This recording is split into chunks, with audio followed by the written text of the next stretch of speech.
together. Hey, this is a pretty cool story. Check it out. A group of friends from Troy, Missouri have been riding motorcycles together for years. They've traveled across the country in short trips, not knowing that all those miles were preparing them for the most epic trip they would ever take. A trip to the Arctic Ocean at the northern tip of Alaska. It was Alaska or bust. Take a look.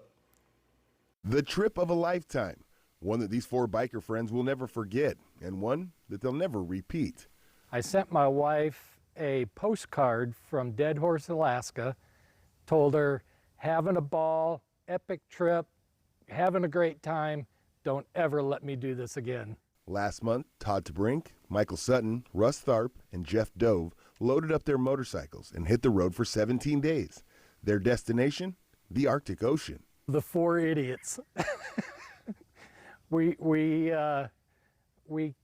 earned that name multiple times on the trip, and we said it many times.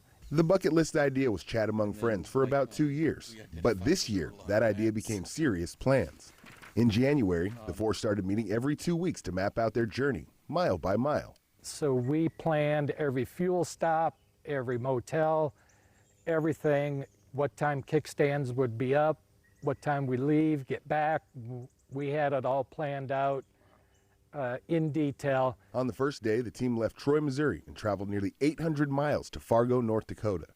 They continued north through Canada and Alaska, and on day 6, they reached the pinnacle of their ride, the Dalton Highway, a gravel road that they would travel for 2 days before finally reaching Prudhoe Bay and the Arctic Ocean. The locals call it Heart Attack. So if you ever watch Ice Road Truckers, Heart Attack is the hill. And we all fishtailed, and I about dumped. A couple of us about dumped. And yeah, I was done.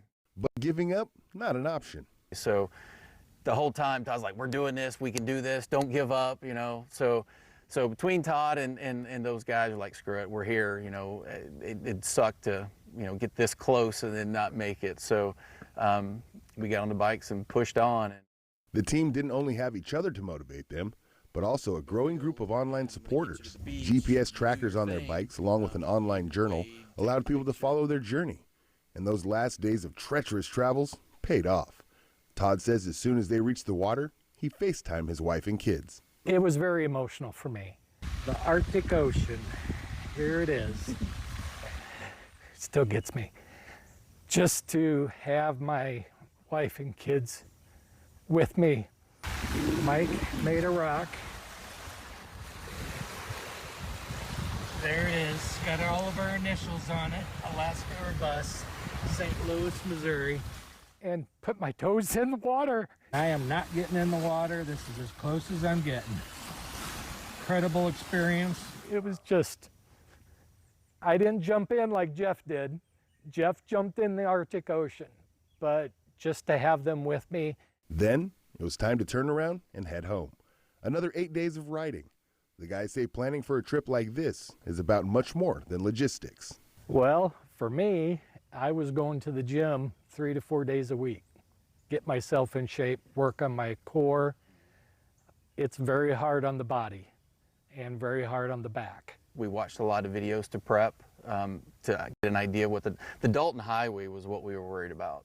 And so we watched a lot of videos to kind of prepare ourselves for that. The guys made it home safely and will surely be talking about this trip for years. Talk about a fantastic voyage. Now they've reached Alaska. 3 out of 4 of them have traveled through 49 states and the District of Columbia.